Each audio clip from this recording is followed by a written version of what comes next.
जवाहरलाल नेहरू विश्वविद्यालय एक बार फिर सुलग उठा है। 5 जनवरी की रात जेएनयू कैंपस में फिर वही पुराना आक्रोश देखने को मिला, जहां जेएनयू छात्र संघ और वामपंथी संगठनों ने प्रशासन और सरकार के खिलाफ सीधा मोर्चा खोल दिया।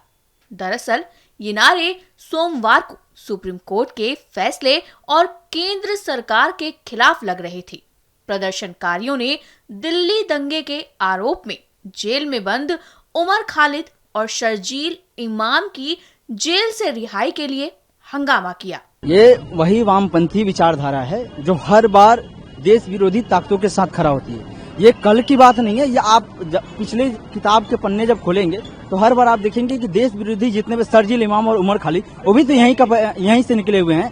तो कल सुप्रीम कोर्ट ने जब इनकी बेल को डिनाई किया तो जहां तक मुझे लगता है कि किसी भी न्यायपालिका में सरकार का हस्तक्षेप नहीं होता है, लेकिन इन वामपंथियों को लगता है कि शर्जील इमाम और उमर खालिद जैसे देश विरोधी ताकतों को अगर बेल नहीं दिया गया तो गवर्नमेंट की वजह से उसके विरोध में लोग मोदी शाह और जो भी हैं अपने गवर्नमेंट में अभी सत्ता में उनके खिलाफ इन्होंने नारेबाजी किया है। कल एबीपी और आरएसएस की कब्र खुदेगी ऐसे नारे लगते हैं।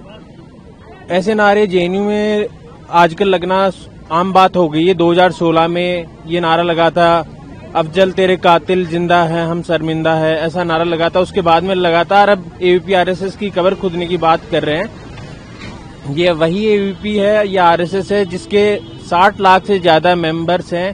क्या वो उन 60 लाख लोगों की कब्र खोदने की बात कर रहे हैं, या फिर ये जो आरएसएस के जो लाखों करोड़ों स्वयं सेवक हैं ये उनकी कब्र खोदने की बात कर रहे हैं? और उसी के साथ में एक न्यूयॉर्क से एक मेयर के द्वारा लेटर लिखा जाता है उस टेररिस्ट को, उस आतंकवादी को, कि उसकी रिहाई की जाए।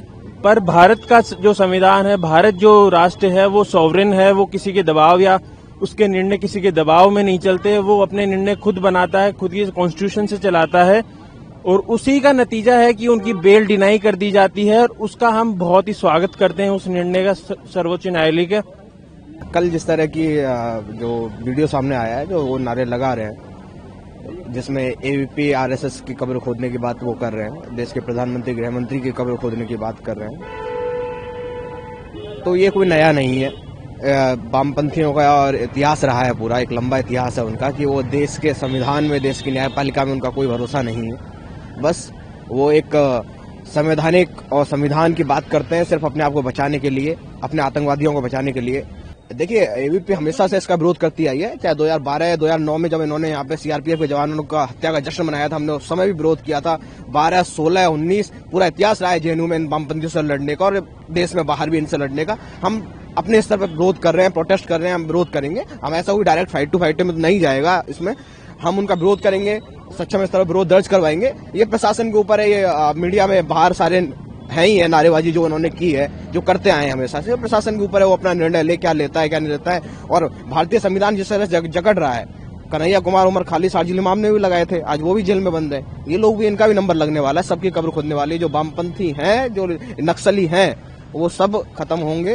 धीरे धीरे विचारधारा पूरी तरह समाप्त होने वाली है। इस देश में उनका कोई स्थान नहीं है। जो भारतीय संविधान पे भरोसा नहीं कर सकता, भारतीय कानून में विश्वास नहीं कर सकता, भारतीय न्यायपालिका पे विश्वास नहीं रख सकता, उसका इस देश में कोई जगह नहीं।